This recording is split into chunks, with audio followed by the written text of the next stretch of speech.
Welcome to 2022, and I hope everyone's doing well and we made it, and hopefully better times are ahead.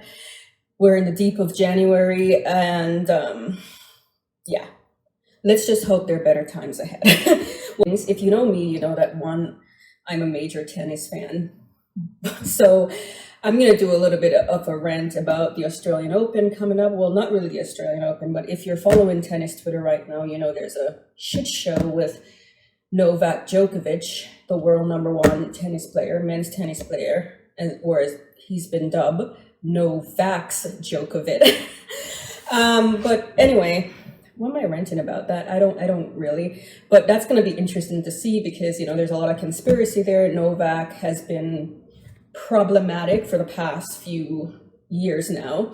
He was notoriously anti-vax and prior to being anti-vax, he questioned whether COVID was real through a tournament/party in Serbia, his home country, that left himself and a few other tennis players with COVID. Sure, he apologized and he moved on, but then he became anti-vax and his status is up in the air, and somehow he was given a visa by Tennis Australia to take part in the Australian Open, which starts in 2 weeks at the end of the month.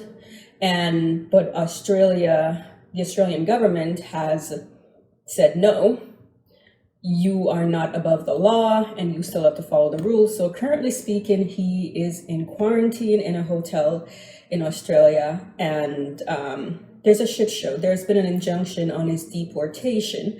Now, I feel a certain way about this. Part of me as a Rafael Nadal fan is like, yay! But part of me as a tennis fan is a little disappointed because he is the best in the world right now. I can't deny that. And he has a chance here to make history, to become the most dominant men's tennis player in the world. He has a chance here to win his 21st major, and this is the best place for him to do it. This is his number one most dominant tournament.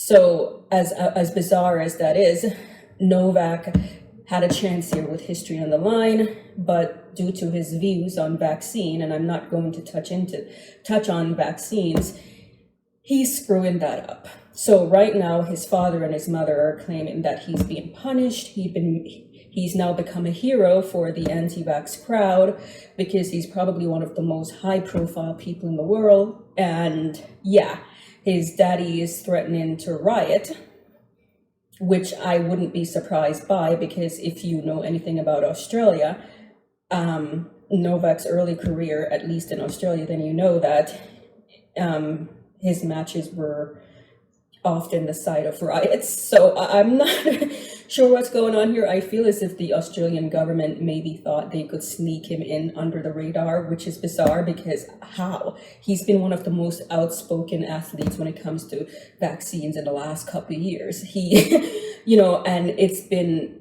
an issue on tennis Twitter for a while now about whether or not won't he play the Australian Open. So how did they think they could sneak him under the radar?